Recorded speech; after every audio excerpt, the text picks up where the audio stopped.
everybody. Happy Thursday to you. This is Brandon Busteed, President of University Partners and Global Head of Learn, Work, Innovation at Kaplan. And I'm delighted to welcome you to another episode of Bold Leaders in Learning. Not only do I have as one of my guests a bold leader in learning, but she's also going to be talking with us about the 100 or so interviews that she's done with college presidents over the last several months. And so I'm delighted to have Sally Amoruso with us. She's the Chief Partnership Officer at EAB. I know those of you in higher ed, if you work at a university, are probably quite familiar with EAB's work. But Sally, I'd love to just start with giving the audience a sense of you and your background. So tell us a little bit more about yourself.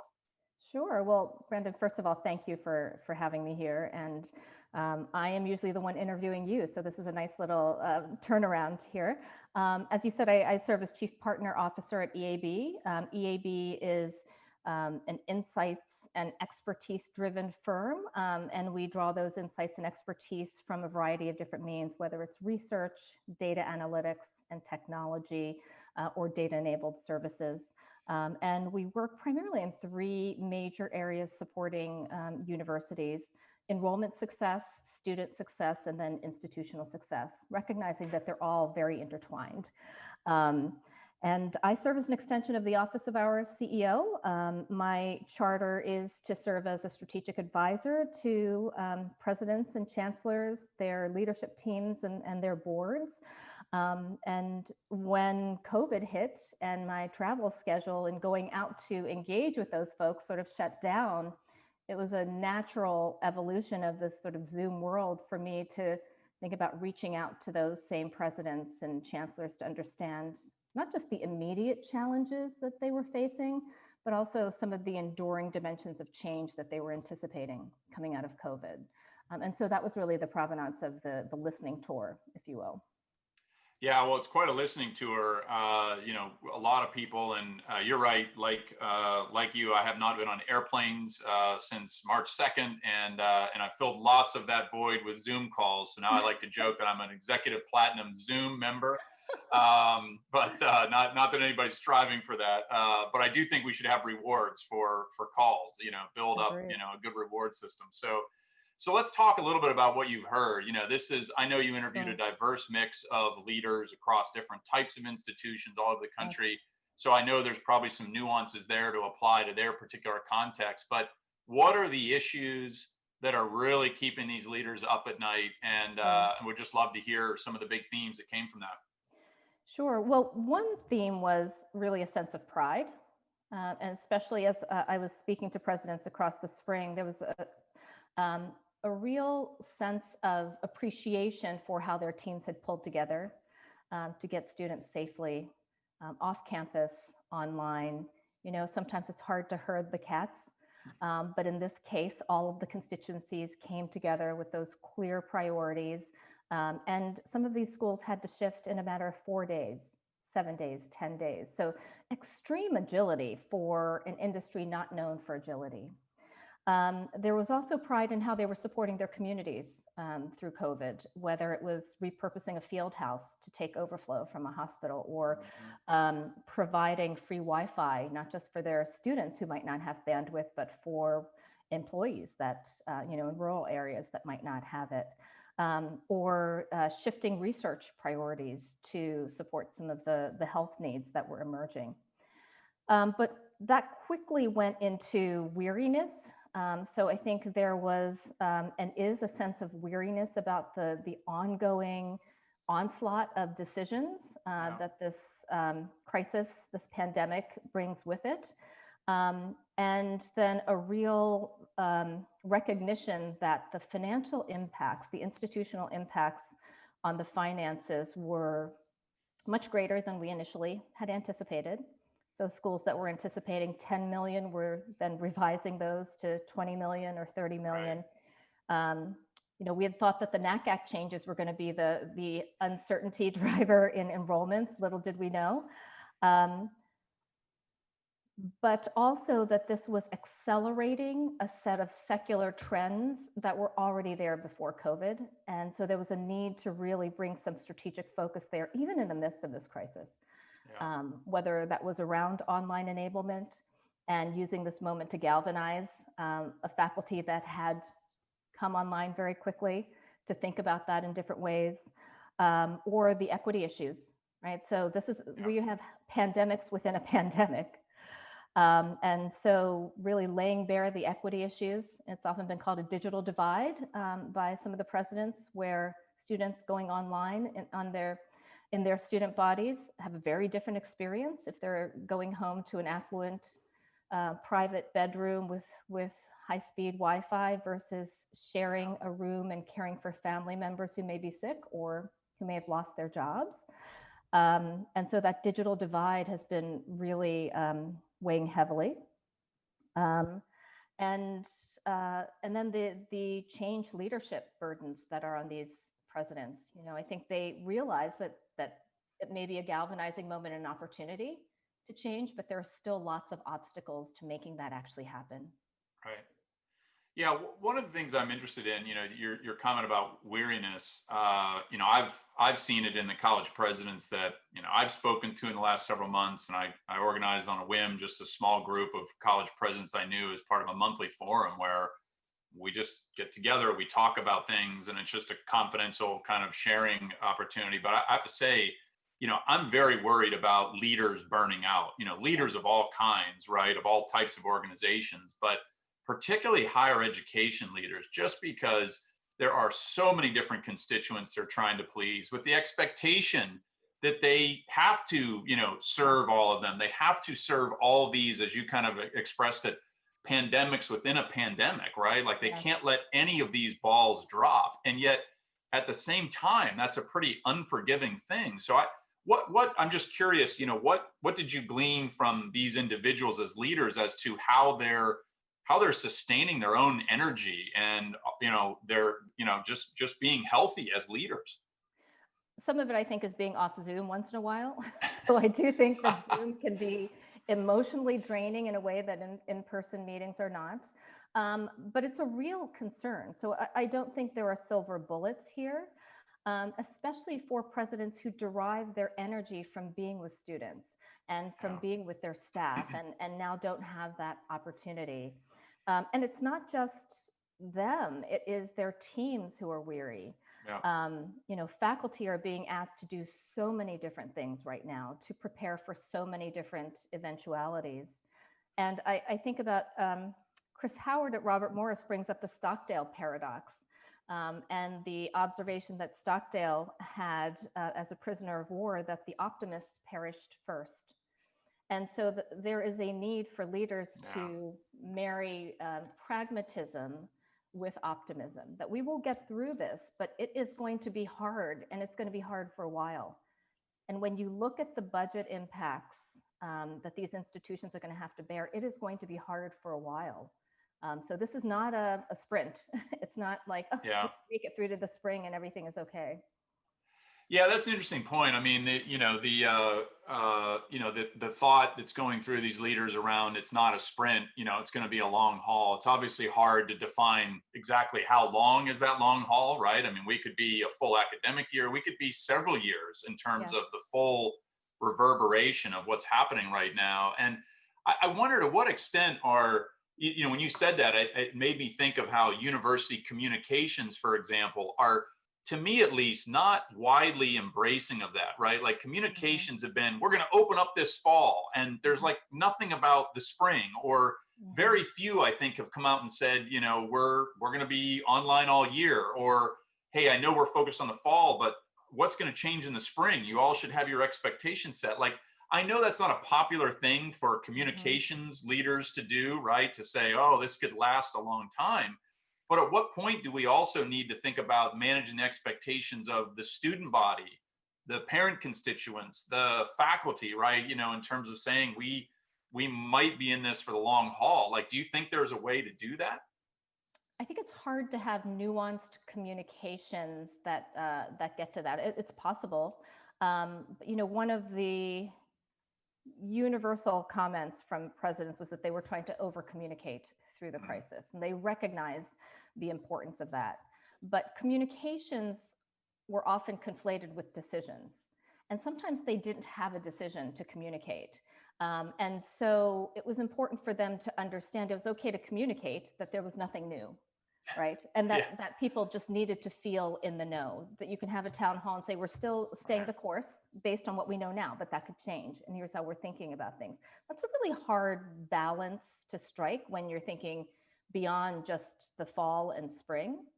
I mean, if you're Tim White and the chancellor of the Cal State system and you have the conviction around a course early, that benefit to the student body in terms of being able to plan is significant, and their families. But some of these presidents really felt the need to preserve the optionality around on-campus experiences if there was a way to make that possible, because the students were expressing how much they valued that. So that's understandable as well. It's a really hard balance to strike. Yeah, it's almost like there's a no-win situation, right? You're right. On one hand, you've got universities that communicated early that they were going to be entirely online. That at least allowed students to kind of understand what the plan was, get prepared for that plan, right? There's consistency in that, right? And then there are ones that were so, rightfully in many ways, right? Just focused on trying to reopen in whatever form they can, and obviously many going through it right now. Some, seemingly faring better than others. I was saying, to a colleague I was speaking with earlier today, this pandemic for education is both a huge experiment and a big test. It's a test of leadership. How well are these leaders then, working with their, various staff and faculty and students to execute on plans? Like, I do think there's going to be a difference between universities that were very well prepared and execute well on their plans, right, versus those who maybe not. So, I mean, it's going to be an incredibly challenging year. And I want to go back to your point about what you were identifying as the secular trends that have been accelerated by COVID. Tell me a little bit more about those. I know you mentioned things like, the financial model of higher ed, but I just wanted to make sure we follow up on that thread a little bit. Well, first of all, the demographic decline, right, which is still out there. And we thought we had until 2026 to really prepare for that and make some strategic decisions around that and to explore alternative revenue streams. And yet, in many ways, COVID has accelerated the financial fragility of families in assessing whether college is even worth it. And so while the demographics might not have changed tremendously, the predisposition to invest in education has shifted quickly. So that's one of them. The other is equity, right? So again, the digital divide, but then having the backdrop of some of the systemic racism issues that have come up. And then an election year is going to mean that the campus climate is going to be quite intense. And there is a referendum on schools to step up and to address some of the inequities that perhaps have perpetuated this systemic racism that we're seeing, and that society has no more patience for. And then I also think this lack of differentiation across higher ed, which has come about for many understandable reasons. Mission is, the missions are very worthy across these institutions, but when students are really pushing on the value proposition, I heard so many regional public institutions saying, we may not be comprehensive anymore. We may not have that luxury. So what do we have to step away from? Right. And how do we reconcile that with our mission? So this idea of differentiation and really understanding what your students value, actually, I think is a silver lining for students, possibly, if schools can lean into that and provide the student centricity and optionality that helps to serve their needs. Right. I mean, differentiation, to your point, it's been a huge issue across higher ed. There's very few institutions where you could name the institution and have somebody very quickly, unaided, articulate exactly what it stands for. I always use Babson as an example. Babson is not a very large campus, right? It's not, I mean, it's in Wellesley in the Boston area, but when you say Babson, most people say entrepreneurship, right? And so, that's a unique brand characteristic. They made a conscious effort to invest in that, but there aren't many Babsons out there. And I don't mean just entrepreneurship, but just that have a really clearly defined brand. And it could be, they haven't clarified it, or they've tried to be everything to everybody. And that's a difficult place to be these days. It's a very difficult place to be. And you know, Michael Porter has commented on mission-driven industries conflating mission with strategy. And yet really the essence of strategy is being able to make trade-offs. And so COVID has created the context by which those trade-offs are necessary for many institutions where they haven't been before. You know, many presidents shared with me, one of the challenges is that we've had this culture of we love all of our children equally, but now we are going to have to bet on some areas, some programs, some initiatives, and say no to others. And that is such an anathema to our culture. It seems like almost a Sophie's Choice moment for some of these institutions. And it's really difficult. But we have limited resources, we have significant financial pressures. Right. And so those trade-offs and being able to make them strategically is important. Now, how do you do that in the midst of a crisis where you have new decisions that you have to make daily around the crisis itself? Right. Yeah. And so a related question that's actually just come in from one of the folks joining us is what's the view from presidents about the calls that we've seen from various parents and students to lower tuition costs if they have to be online for the semester? So you talked earlier about how part of what this pandemic has shown is that for many students, not all of them, they've shown they really value the on-campus experience. And if they can't have it the way they want, they're going to defer, they're going to do whatever. But anyway, I'm just curious, what did you learn from presidents about calls to, you know, have a reduced tuition rate for being online? It's a great question. And I think what it did is actually to engender a much larger set of questions around pricing and pricing transparency and differential pricing in higher ed more generally. Right? Because one of the problems is that being online is not less costly for universities. In fact, it was more costly across the spring. And in order to improve pedagogically for the fall, these institutions are investing a ton. And so it is not less expensive. And yet for some students, it is less valued. So how do you make that go around the block, right? Some schools have lowered tuition or provided COVID grants or remote grants in order to recognize this. And so we see a variety of different approaches to providing aid and recognizing this. I would say there is also a good set of schools that are looking at pricing generally. Is it time for a tuition reset if our discount rate consistently shows that students aren't paying our list price? And yet we're not getting credit for that in the market, that people think of us as being priced up here. Right. And there may be students that don't consider us. They don't put us in their consideration set because they don't realize that disconnect. Right.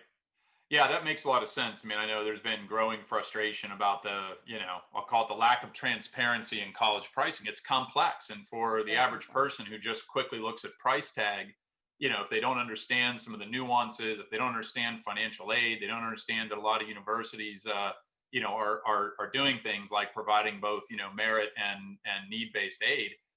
That sticker price becomes a brick wall, not a tent that they peek into. And, That's hopefully, exactly right. that's something that comes from this is, the other thing that I'm curious your thoughts on this.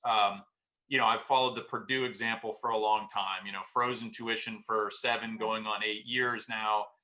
Purdue has become, relative to the rest of the Big Ten, much more affordable. And enrollments are all-time highs, right? So, but like that's still not a trendy, popular thing to do. Announcing a tuition freeze, I'm just surprised more institutions haven't tried to make a step like that to kind of signal to the market that like it matters that we try to keep costs down and we keep value high. But like, do you think we'll see any of that kind of movement where just announces around tuition freezes will become more, I'm going to call it popular? So we have had a number of schools announce tuition freezes that perhaps before were planning for a 3% increase that had been sort of the annual increase. Yes, I do. I think it is related to the larger issue around differentiation and pricing matched more to the offer. And so I think we will actually see a much more rigorous approach to thinking about pricing from the student's standpoint for a variety of different offerings. So whether that's charging extra for certain student success elements that might not be necessary or available in other realms. So it could actually lead to some disaggregation, maybe good, it may be bad, but it will lead to more transparency. And you're Yeah. right, the transparency, unfortunately, is also linked to equity, because Right. those students and families who are the least able to really discern what they're actually going to be able to pay are those that perhaps come from communities where they don't have the role models that know about merit aid, that know how to manage that maze of costs. Yeah. Yeah, it's one of the major points, I think, where the irony, of course, is that for like a lot of Ivy League institutions that have lots of available aid for need-based aid, Yes. you look at the price tag, and for a family that's never had anybody go to college, right? No experience with this, Right. they don't even explore it, right? But the irony is, you probably have a better chance of getting a full ride at a Harvard, right, than Yes. most Yep. other institutions, because of the funds they have available to do that. Exactly right. So I want to touch on one other secular trend that was here, headwinds in the face of higher ed before COVID, and now I also think is accelerated. I'm curious what you heard from presidents, and that's around the critique of higher education, that graduates are not work ready. And look, you and I have had lots of conversations around this, Sally. This Right. is not just a purely turn higher education into vocational and technical training. It's not that, right? It's a much more nuanced thing. Employers value a broad liberal education, but they also want to see graduates who've had an internship, a co-op, an externship, whatever it might be, that have done long-term projects, that have maybe some specific industry skill set that's enhancing their broad education. Tell me what you're hearing and seeing on kind of the work readiness critique of higher ed, because in some ways the price and the value proposition are deeply embedded, at least from the research I was involved in my Gallup days, Yes. around, is it relevant and does it help me, propel me from a career perspective? Yes. Well, and I have to commend you on that work, because I think that work was really such a clarion call for higher ed to realize that it isn't an either or. So even schools that are completely committed to the liberal arts need to be engaging and thinking about workforce readiness. So I actually don't find that element of it to be controversial. Has this accelerated it because of the financial fragility of families and their need to see outcomes and employability? Absolutely.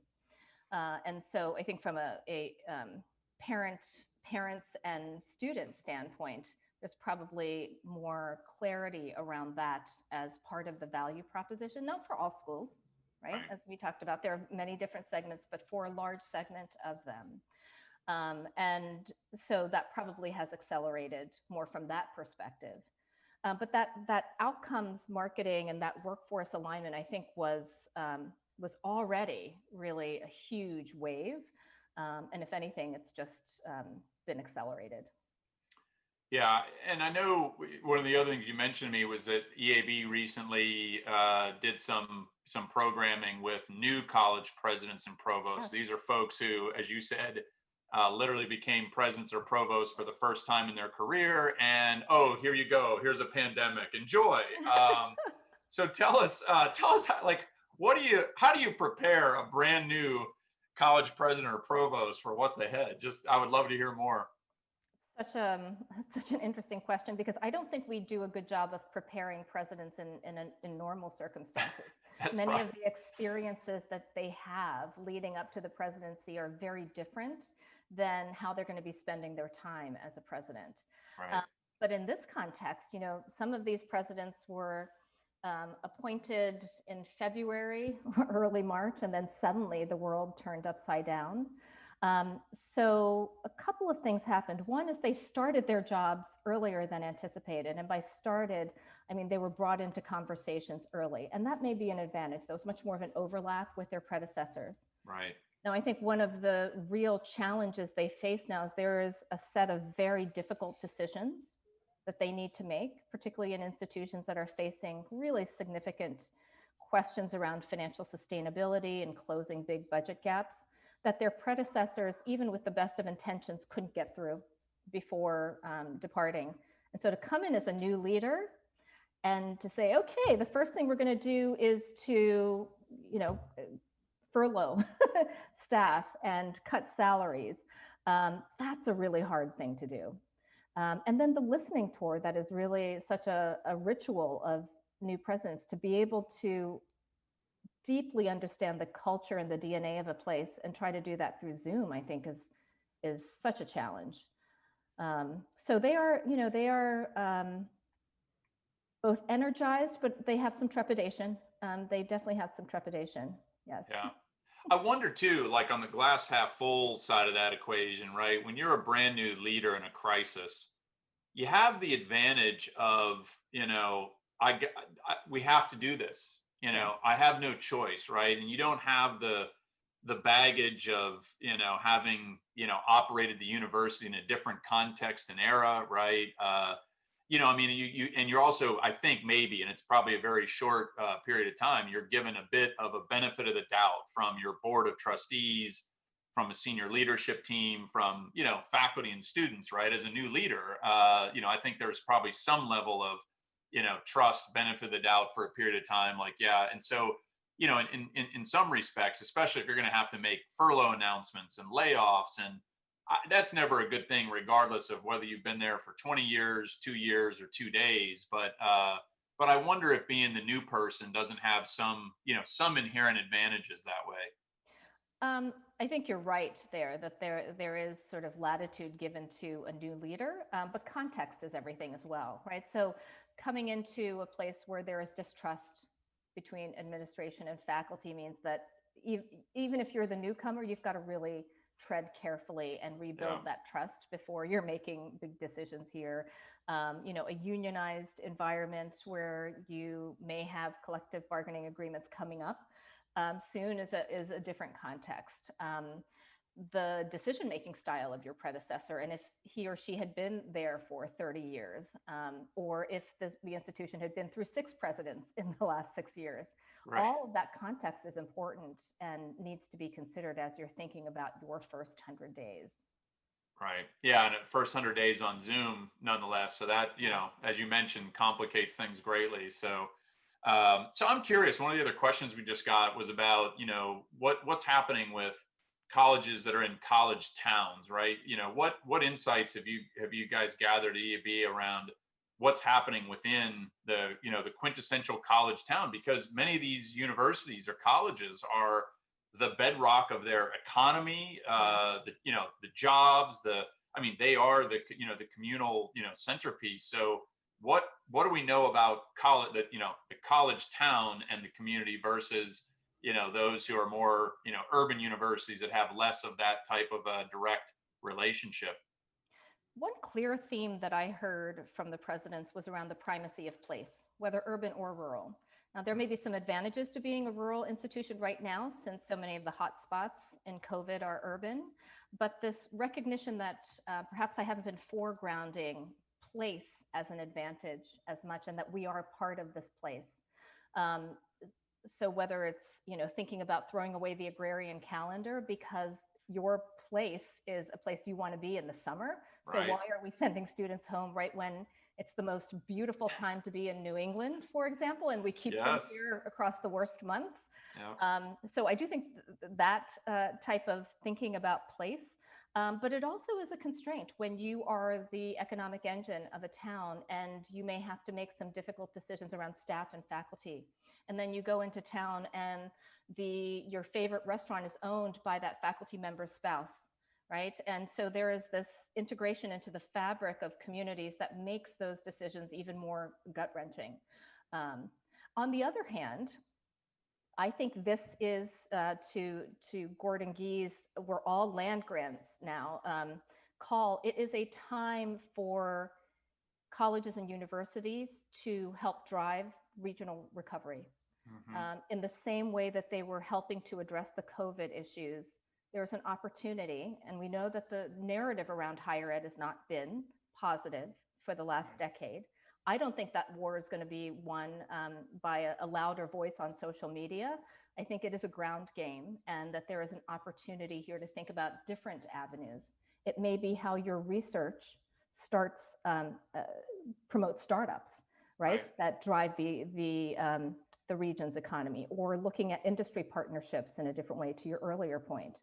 And so there is a recognition of both the challenges, but also the opportunities that this recognition of place brings. Yeah, first of all, I love your idea about throwing out the agrarian calendar. I mean, I think this is the moment where we look at that across K-12, across Yes. higher ed. I mean, there really isn't, other than tradition and history, right? And Yes. people getting used to it. There's no Yeah. reason why we should have an agrarian calendar. In fact, you could argue, you know, we shouldn't have a 4-year bachelor's degree anymore, because if you did it year round, it would be done in 3 years and highly accomplishable in 3 years, right? So exactly. you know, yes, and you're right. Then we have these housing lags where the summer there's no one in housing, and then, you know, and then the rest of the year we don't have enough housing for students, right? So thinking about spreading that out, where you could have students, for example, who do online in the fall and spring and then come to campus in the summer for a differentiated price tag, right? I mean, there's a lot of options there. So I'm just glad that you mentioned agrarian calendar. I'm done with it. And so I agree. And in fact, one really bold thinker up in New England actually was thinking about the implications for academic redesign. And so wouldn't it be wonderful if in the near future we could create a student-centric calendar, maybe using the carousel model that is more common in the online space. And if the student really should be doing an internship in the spring for whatever reason, because their career interests lend themselves to that, then maybe they come for the summer and the fall and they're online in the spring. And we can build that kind of path for them based on what they want to accomplish, what they are willing and able to pay. And that really is the kind of differentiation that I'm hoping, and the kind of innovation that I'm hoping comes out of this challenging time. Yeah, well, I love those examples and ideas. And speaking of time, we're now at our time. I told you these 30 minutes feel like 10.